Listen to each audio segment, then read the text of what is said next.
Thank you, Mr. Speaker, and I want to thank the gentlelady for yielding and for her very distinguished and passionate advocacy for civil liberties and civil rights, and thank you for your excellent management of this legislation. And I want to thank also the floor leader on the minority side for his excellent words on the legislation as well.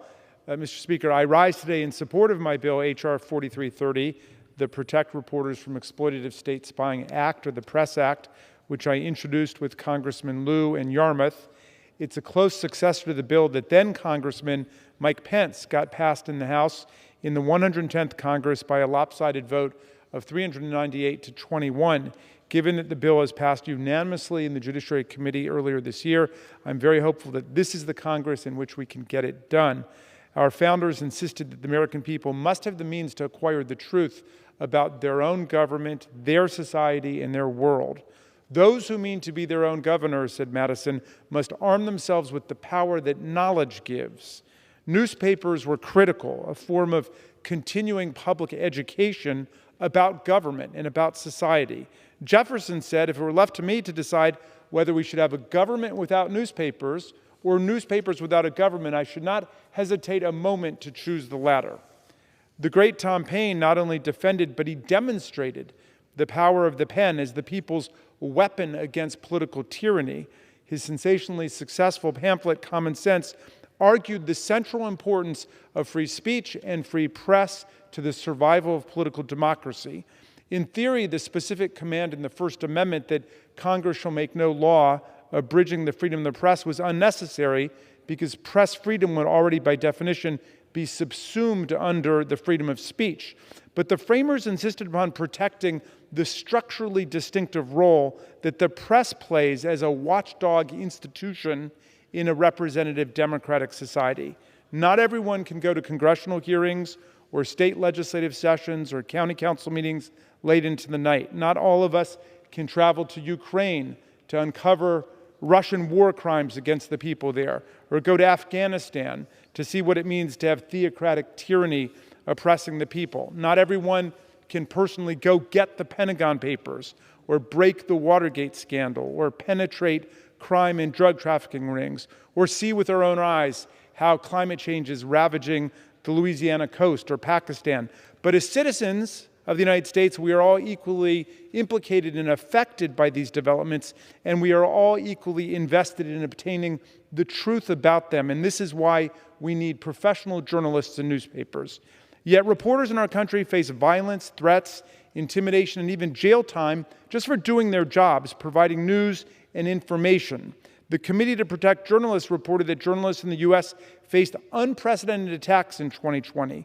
At least 110 reporters were arrested or criminally charged in relation to their reporting, and around 300 were assaulted in 2020 alone. Many families in my state of Maryland are still reeling from the mass shooting at the Capital Gazette newspaper in Annapolis, which took the lives of 5 different journalists and injured several others in 2018. Lots of reporters face harsh legal consequences just for reporting and then faithfully maintaining the confidentiality of sources. One journalist who faced repercussions simply for doing his job I know well, Brian Karem, one of my constituents. In 1990 and 1991, he went to jail 4 different times to protect confidential sources while working as a TV reporter. The last time he went to jail for nearly 2 weeks while the Supreme Court considered his case, and was only spared a long sentence when his source moved from Texas to California and, no longer fearing for her life, came forward.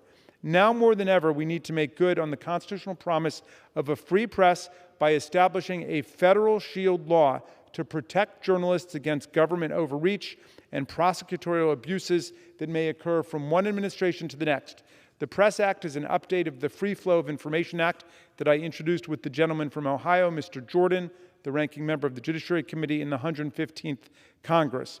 It will prevent federal law enforcement from being able to obtain information from covered journalists through their work devices and accounts, as well as their personal devices and accounts. It will also prevent government officials from conducting an end run around these prohibitions by precluding them from seeking third-party communications held by communication services, except in narrow and carefully cabined exceptional instances. America favors shield laws to protect the media because our people know that the press is not the enemy of the people. The press is the people's best friend. 49 states and Washington, D.C. have already passed state shield laws or adopted some kind of reporter's privilege of their own. What better evidence could we have that the American people want a free and aggressive press to expose corruption and safeguard democracy? Could I ask 20 seconds? The gentleman is yielded another minute. Thank you very kindly. So I fervently hope that my colleagues on both sides of the aisle, indeed every member of the House of Representatives, will rise to support this bill, the successor to our 2017 bipartisan bill, and the successor to the bill that then Congressman, now Vice President Mike Pence, navigated to victory in the House on a vote of 398 to 21 15 years ago. I thank the gentlelady for her indulgence, and I thank you, Mr. Speaker, and I'll yield back to the gentlelady.